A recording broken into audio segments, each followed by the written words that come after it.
Michel Poulain, demógrafo belga de reconocido prestigio mundial, lleva toda su vida tratando de responder a una pregunta.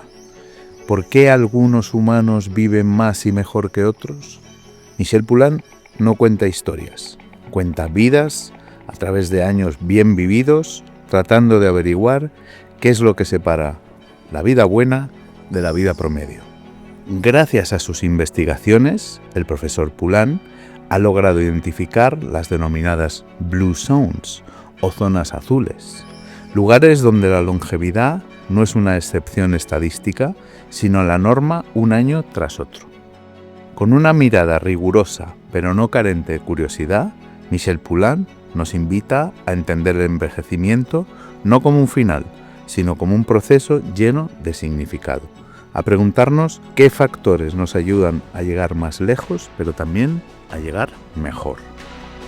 Hoy tenemos la inmensa suerte y el privilegio de sentarnos con él para escuchar sus ideas, su experiencia y su visión del futuro de la longevidad.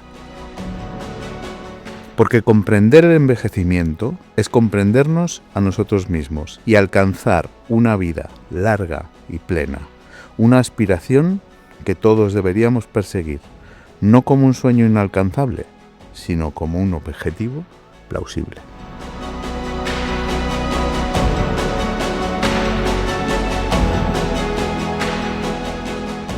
¿Qué tal, Michel Poulain? How are you? I am fine. So I'm very happy to be with you today. Well, yeah, we spend the day together. Yes. Here we are in this, wonderful library of Salamanca. I'm The historic library of Salamanca at Salamanca University. I'm really impressed because one of my main interests are the old books. Yeah. I have some on old map. I have the old map of my area and so on from the 16th century and so on.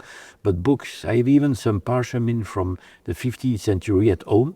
Wow. And for me, can you imagine something that has been written at the time that Christopher Columbus arrived in the US? That's something really... In America. In America, yeah. Let's say. No. Uh-huh. Well, and this is wonderful to talk about your subject of life. I mean, longevity. Exactly. This is the perfect spot to speak about longevity. Something you've been dealing with for a lifetime. Although you have such an amazing life. You studied astronomy, you studied demography, you studied philosophy. And now you're recognized all over the world because you're, marking the blue zones. Can you tell us what a blue zone is? Yes. You are right to say that I really started in astrophysics. So it's really amazing that you start with the star. And from there I went to history because it was something that attracted me. I did the history of my village, for example. And therefore, your village was? My village, in a small village of 300 persons in Wallonia in Belgium. Okay. Where I arrived when I was age 10. 10. My father was the professor in the village, the only professor in the village. And what I did at that time, I started to visit all the oldest old on the village. I was only 22, but I was already interested because I know for sure that they have something to tell me. And I wanted to understand how things have changed. The way they do, they grow the cereal and so on in the past, and how it comes to the new, at what time, and in which course. I like all those things that are on the line of time and how it evolves. And that's why in such a place here, I would like to open all the books, but they don't allow me to open the books. That's the story. But okay, we will try to find an arrangement. Well, we're surrounded by them, so we have the energy of the books. Yeah. And that's good also to talk about. No, just to say, we have the energy of the books, but also on all those people who read these books. Yeah. So you have, the books is something concrete, but all the person that took the advantage of reading this book. Can you imagine this? Yeah. It's amazing. And this concentration on centuries of people, on wisdom, of this wisdom that is collected here. And it's good that we talk about books. We have to talk about the concept of longevity, something you oppose to other colleagues of yours who talk about mortality, and you took it in the positive sense. Yeah. In fact, what happens is that in demography, some are dealing with longevity, some are dealing with nuptiality, and the other group is dealing with mortality. I was still last week in Paris to a big meeting around from people coming from all over the world on the human mortality database. So, which means talking about the cause of death, talking about mortality and so on. And I bring in the story the longevity. And the longevity is just the opposite to mortality. It's a positive aspect compared to mortality. And I found it's very useful to introduce the concept of longevity in demography. And what happens is that, in fact, it changed the whole paradigm. Exactly. Just because of one word. You see it from the other side. Yeah. And from a side that is really positive, and I try everywhere to turn to the positive thing. But do you know that, in fact, when I started after astrophysics, I went to demography. And in demography, my first task was internal migration. Then I switched to international migration in Europe. That was building. I visited all the country in Europe to create data on migration, because there was no data. And that was what year? That was what years? In which decade? In which decade? It was from 81 to 90. That's time I visited. 50 years ago, and when we're still on that subject. Let's say 40 years ago. 40 years ago. And I visited all the European country more than once, visiting and contacting the ministry and so on, to try to see how can we have information on international migration. And I will still go in Algeria in December with the same topic for the International Office of Migration. It's a never-ending topic. Yes, and even like this, they bring me to Madagascar, Seychelles, Mauritius, and Comores. So you see, I have been in very amazing country just to improve the quality of data on international migration. But then something happened. And that's very important in your life. At one moment, something happened that will change your life. A turning point. Yeah, a turning point. I have so many turning points, but this is a very important one for Blue Zone. Medical doctor, a family doctor, he was interested to collect the photo of centenarian. And he has a lot of photo from the 19th century on centenarian. And he come to me and say, look, I have the list and photo of 3,000 Belgium centenarian. I say, wow. 3,000? No, from the last century. Oh, okay. Not all together. No. But he collected all the photo. Yeah. Now, in the 19th century, we started to do photo. And in the village, if there was a centenarian, you have to show on the photo the centenarian. So he has this list, and he proposed it to a lot of my colleagues that, okay, I was interested. And I started to be interested in centenarian. And progressively, I went with him in Paris in meetings that were dealing with the quality of data on a centenarian and so on. And I was probably involved, step by step, in a committee dealing with the reliability of the age of centenarian. You have to understand that a lot of people all around the world are telling that they are 100 and over, and it's not true. You don't have the document to prove it. So we created a committee for the validation of the oldest old. And it's a small committee. You have somebody from the US, from Denmark, somebody from France, and myself. And we visited all the oldest old. And for example, Antonio Tode in 2002 in Sardinia, he was 110. And he died at 112. He was the oldest man on earth at the time. And I proclaimed it in the village that he was, and in Italian. Can you imagine? It was in Italian. But then we visited also Emma Morano, who was in north of Italy. He was 116. And Maria Brañas in Olot in Spain, 116, 117. And and I want to tell it to you because it's something that is really amazing. My colleagues were there, and their objective is to ask questions to Maria. And Maria cannot express herself. So she has a microphone. The daughter has a microphone, and Maria has something in the ear to understand. And she was doing this and this and this and this. And so I say okay, I did not ask any question.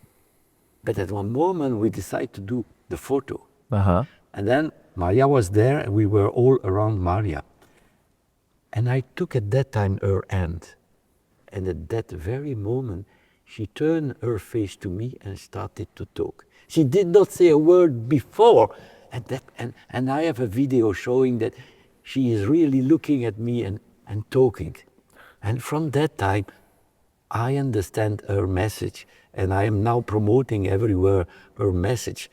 If you want to live longer, don't forget to live. It's not only to survive, it's to live. And then I say, and you change the I by O and to love. Live and love. This is for me the main secret of longevity. But if you want, we will go back to zone blue, because blue zone. Yeah, because blue zones, and then, but that was a great introduction. This is a great story, and because you understood in that moment when you touch her that there is something to study. There's something to tell about the world. There's something to deeply examine, because it will tell us secrets of life that we always, being willing for. Exactly. And longevity is an aspiration, a common aspiration for all of us. Exactly. But in fact, the starting point of this blue zone is a bit, again, a hazard. Because in a meeting in Montpellier with this team, we received a visit of people from Sassari in Sardinia. And they explained that in the mountain of Sardinia, you have a lot of centenarians. And in this village, you have even the same number of male and female centenarians. I remember very well the coffee break. At the coffee break, all demographers were discussing, yes, but in the mountain of Sardinia, very lost there, no document and so on. So they say somebody has to go and to check. And I was engaged to check there. And I remember I landed in Alghero on the 20th January 2000. And that was for me a very important moment, because I went to a celebration in a village but I saw directly, I went to the municipality and I saw that the books exist. So against what my colleagues say, there were possibility to validate. And with my colleagues from Sassari, we went from village to village, open all the books, check all documents, and validated the N40 centenarian in the mountain of Sardinia. No problem. We have only one problem. A girl was double, because there was some problem of registration. She died at the end of the year and was also in the next book. But this is only just one small problem. This is not disturbing. But at that moment, we may come back to the colleagues and say, yes, they are centenarians in Sardinia. And that will close the story. But then is the big change. I say to my friend, look, if there is centenarian in one village, there is also in the neighboring village, and again in the other village. And at that time, I took my blue pen, I took the map of Sardinia, and I draw on the map all the village where you have centenarian. And from that time, it is the blue zone. And I have still found a message, an email, where I discussed with my friend in March 2000 that I'm talking about the blue zone. It's in 2000. Because you had a blue pen. Because I have only a blue pen. I like Always. only the blue color. Yeah. Yes, okay. Yes, you like blue. I have blue eyes. You see, I am in blue. Yeah, you're yes? blue, No, you're no. blue, you're blue. This Doesn't is, mean you're sad. Yeah. But can you imagine that if at that time I have only a red pencil, I will put it in red, and we will not be here today. No, and it won't be. It will be a little, because it will be an alarming thing. Exactly. But this is very hopeful. So the blue zone was starting like that, but it took really a lot of time to convince my colleague, because they were expecting I will come back and say, I found the problem. I have found what is not correct in the system. And I published only my first paper, Identification of an Area of Longevity in Sardinia, in 2004. So it took 4 years 4 years to check. reach this paper. Usually, a scientist may do, a researcher may do a paper in 1 year, no more, in 4 years, because they did not. I was not used to publish in gerontology. First, I was from demography, and at the same time, nobody helped me because they were not convinced. But this paper now is cited more than 200 or 300 times and very, very largely distributed everywhere. And from that paper on, well, other places came into the game, and Exactly. Nowadays we have 4. Yeah, no. What happens is that as soon as I have been there, I have been invited in Okinawa. Okay, but it seems we have Sardinia, and then the second one was Okinawa. Okay. So I was invited in 2001 to a meeting in Okinawa, and when I was there, the validity was not done. So I started to work to see really if it is real. Because it was done by geriatrician, and they were not convinced that you have to check the age of these people. So I went 2 or 3 times, I collected all information, and I succeeded to prove that in Okinawa you have an exceptional longevity. Then we are in 2001. Then in 2002 I went to Caucasus in Georgia, because it was said that in the mountain of Caucasus you have a lot of old. And I remember not far from the Elbrus higher mountain there, I visited several villages, and I visited in one day 7 centenarians all around with 2 or 3 colleagues there. And this is really amazing. Every time I was visiting these centenarians, they want to give me a small liquor. And as I was the only man in the group, I have to drink the liquor. Made of? Yeah, local liquor and very strong. Grapefruit or something? Yes, okay. From wine. Very strong. Yeah, but I did it 7 times. I stopped after 7 because they wanted to see the age, and I say, no, okay, it's enough. But at least I found some centenarian there, that's clear. But there was no one age 130 as it was said. There was 130, 120 and so on. And at the end of the trip, I received the information that the mother of our host there was 110. So I decided to go and visit directly Marta. Yeah. And Marta was quite well and so on. And we discussed and we took photo and so on with Marta. Unfortunately, she dies 6 weeks after. I don't know if it because I was there, but she died. But I received 2 months later some document from my colleagues from BDC, Georgia University. And in fact, Marta has a different story because I have the population book, the list of people from 38 to 48. In 48, she was born in 1891. And if you go back, she was born the first in 1901. And from one book to the other one, 10 years. The age changed. I have seen 1901, 1900, 1895, and then 1891, and you see that the 1 is a 5 replaced by 1. So she is a wonderful woman. She succeeds to age 20 years in only 10 years. Explanation? I have no explanation. The only one that is possible is that Stalin was so effective to prove the longevity in the Caucasus that she wanted to go. Or is it herself, or is it the municipality? It may be that it's just the municipality. But you couldn't rely on that. No, because it's clear that I have the document in front. I may show you the document where you see that from 2 years to the next 2, she changed her date of birth. And so Georgia wasn't into the blue zone then? It couldn't be. Georgia was not in the blue zone because you have centenarian everywhere on Earth. What we need to have blue zone is to have a higher proportion of centenarian. And so where I have a colleague from Costa Rica who did in tour in 2005 a presentation on a lot of nonagenarian in Costa Rica. In Costa Rica. So I contacted Luis and I said, Luis, I want to see with you what is really effective. And so I was in 2007 in Costa Rica, and we obtained all the documents by region in Costa Rica, and I identified Nicoya Peninsula as being a possible blue zone. And so we did a longevity expedition, meeting all centenarians in the different village, and I conclude that it is an area of long-living person.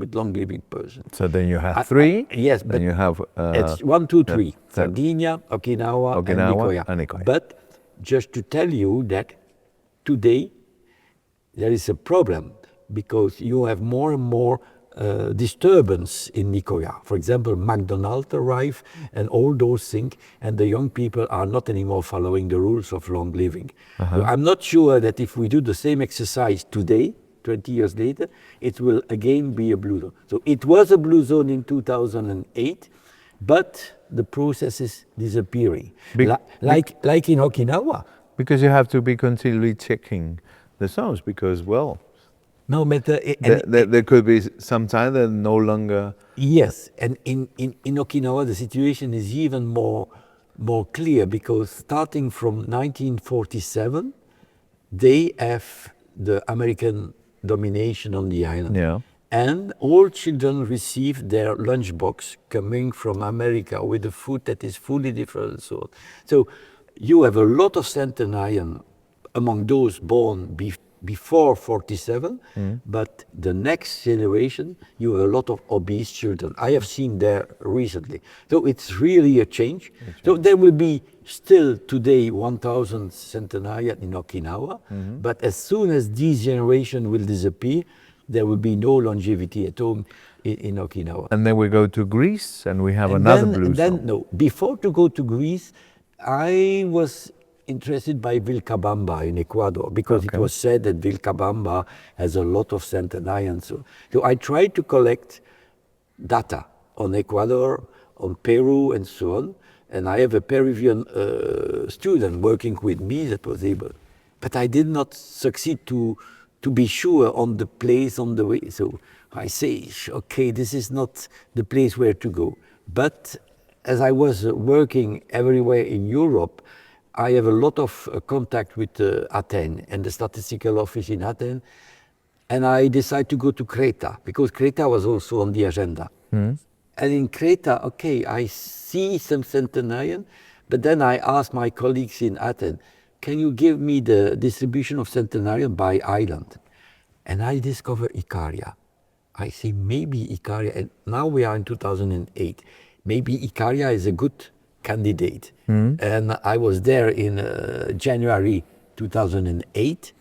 I remember it was still the cloud in the fog and so on. And I saw really amazing person. The end of these people in Okinawa, when they shake your hand, you keep this in your mind during 2 days after. It's so amazing. So Icaria is a small island, just 20-25 kilometers on 8, with a mountain in the middle and just limited population, less than 20,000, and a lot of centenarians. And we did a full longevity expedition there, meeting 30 centenarians, and we have convinced that it was the next blue zone. So you have Sardinia, Okinawa, you have Nicoya, and you have Sardinia. And then Martinica came into And then came Martinique. People wanted to put Loma Linda in the system, but you know that the reason why... Loma Linda, California. Yeah. Why Loma Linda was involved in this New York Times magazine, in the National Geographic text there in 2004 or 6, I did not remember. It is just because National Geographic wanted to have a taste of US, okay? But it is not exactly the same situation because first, Loma Linda, we cannot have full documentation from birth to death because these people may come there and disappear and so on. So it's a religious community. And an Adventist the religious Adventist, community. So they live longer, but the monk and the nun in our country are also living longer. Yeah. So it's not a secret. But as you don't follow them from birth to death, you cannot do the same exercise as we did in Okinawa, in Icaria, and so on. So it is not definitively a blue zone. But then I have been invited in more recently in 2003 in Martinique. Martinique. No, it was in 2020 because they have a meeting. It was just before COVID, just 1 month before COVID in 21. And I went to the celebration on Centenarian and I started to be interested. And I went from one municipality to the other one. And again, I discovered that the documentation exists. Okay. And so I have now a list of 2,500 centenarians that live during these last 20 years in Martinique, which means that if you do the calculation and so on, somebody born in Martinique has 50% more chance to reach 100 compared to France metropole. Yeah. And if a Martinican go and live in Paris, he will not live so long. He should stay there. He will not make it. Leonise, for example, who is now more than 110, is living in front of the sea with the daughter, the granddaughter, and it's an amazing person. Really, I met really not necessarily a lot of men, but Leonise impressed me really because she... The women. Yes, yes. And then Galicia is a candidate as well. And then I have to say that I have been everywhere, and there is a lot of requests from everywhere. Of course, you are very... So I have been invited in Ourense to see what is the situation in Galicia. In fact, I met a lot of centenarians in this area, and they are wonderful persons. In good conditions. In good conditions. So all, I would say, all the sign of an exceptional longevity exists. But you should understand that as demographer, I need to come with strong data to show really. So now we are trying to collect really all the data that will help us to say, okay, they are really living longer. You should understand that I want to know how many were born there, and even if they live somewhere else in Spain, how many of them reach 100? And you divide this by the number of newborn. This is the only way to do it. Because I remember somebody in Italy wanted me to go to the north there and say there are 19 centenarians in the village. Okay, yes. But how many were born there? Just a few. Just a few. Because they just moved there because it's an attractive place. So you have to divide to compare apple and apple. Yeah. So the number of centenarians compared to the number of newborn in this area. And the place of birth is really important because this is the genetic aspect, because all the people in one village have some similarity in their genes. And the second one is that the food, the lifestyle in the first year of your life is very important to reach 100. So that's why the meaning of the place of birth is essential. And that's what I want to do now in Spain. And not only in Spain, because I went to Portugal also. Okay. And I went north of Portugal and I visited some places. I will still be there in 2 or 3 weeks in Braga and Bragança. So there are possibilities.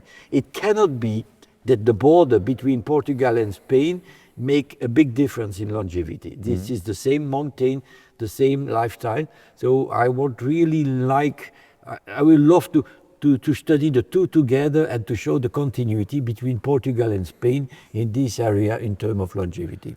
And that takes us, well, you know, the genetics, the food, take us to the 7 characteristics that a blue zone has to have. So why 7? Now first, I will tell you that the way to work is not to ask. The way to work is to visit them, to see how they are living and so on, just to observe, observation. And based on this observation, I found 7 principles. Okay. Again, the 7 is not by hazard, because this is the numbers I prefer. Okay. Your lucky number. Yeah, the lucky number. I am born the 7th June 47, so there are already has to be 7. There. But among the 7 principles that are linked to the lifestyle, there is nothing about genes. Okay, the genes is something fully different, the genetic and epigenetic. Yeah. And I have to admit now that we have no explanation based on genes. Okay. We cannot say that in the blue zone, no. You should understand that for genetics analysis, you need thousands and thousands of cases. And you cannot conclude on 6 centenarians there, 8 there. So you need to have a very large database to conclude that this gene is important. So we are nowhere in terms of genetics, but the observation, what I observe in these region is really important because there is a lot of similarity. So the first one, I name it eat wisely. Wisely, which means that they tell me we stop to eat when our stomach is 80% full. Eat local and seasonal food. Don't bring it. Avoid all what is coming from the food industry. Okay. That's something.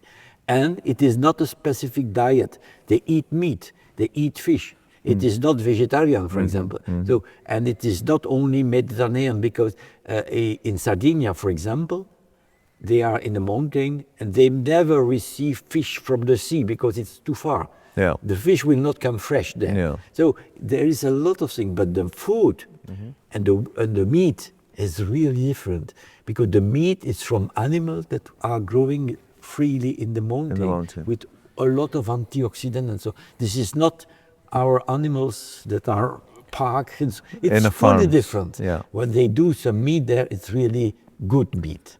What are the characteristics? I mean, we have the food, we have the second genetics. one is the moving. You have to move, and you have to move naturally. It's not the physical exercise you see very strong and so on. It's to walk in the city, to walk in the forest, to do some physical activity. And so these people are never stopping. At 90, they are still doing their garden. They will stop around 95 or 100, but they are still moving. So move naturally, not like this. And that's something that I really observe. You have the slope in the village, and to go and say hello to another person, they have to move them. And in Sardinia, and another thing, you have to avoid the stress. Exactly. But I would say that I remember, if you go to Sardinia, you will see the women running everywhere like this, and you will see the men standing at the cafe, not drinking, but just looking around. And they have to go to her. Then you have the family. You know that in this village, mostly in Sardinia, nobody is in nursing home. Nursing home. If somebody has problem when they become old, the family will take care, or even the neighbor will come and sleep. You spend the night with this person. So it's really a solidarity at local level. It's not only family, it's also the community. If you go to the village, you will see the painting of the wall, all centenarian are there. I have done 3 longevity celebration in the village, putting in evidence the longevity there. You know that in the higher village there in Sardinia, in Villa Grande, you have 60 centenarians that live there, 60, in a village of 2,700 inhabitants. If I have the same village in Belgium, there would be 1 centenarian, 60. And among the 60, 30 men and 30 women.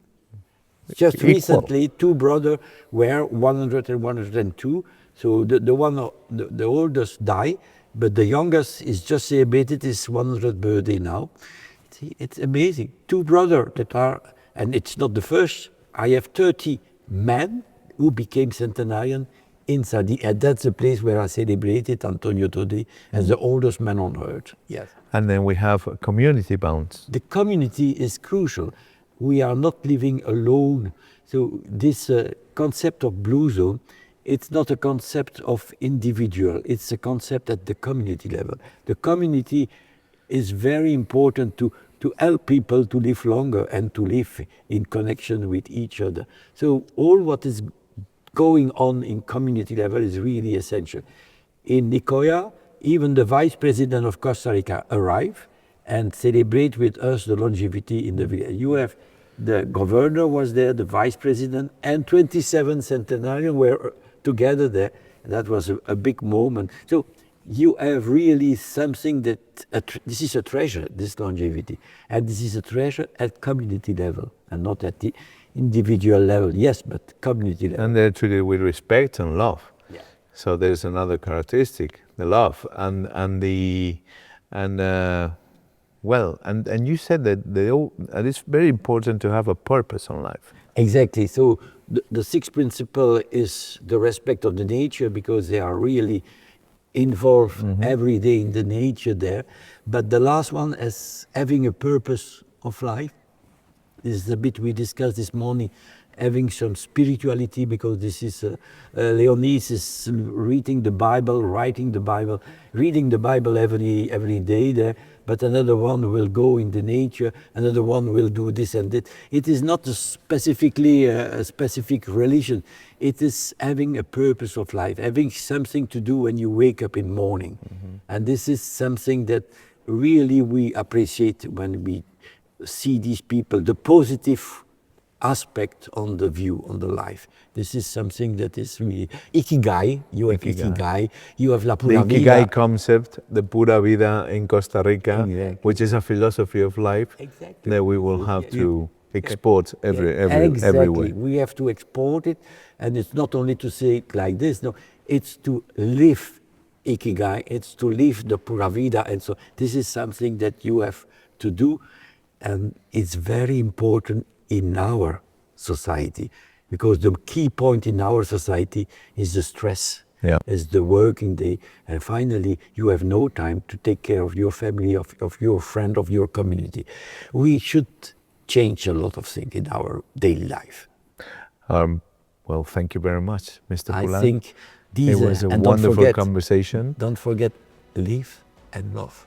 Okay? Okay, Thank you. live and Thank you. love, and it's good to have This place is this place full of the souvenir, we say in French, of all these people that come here to read these books.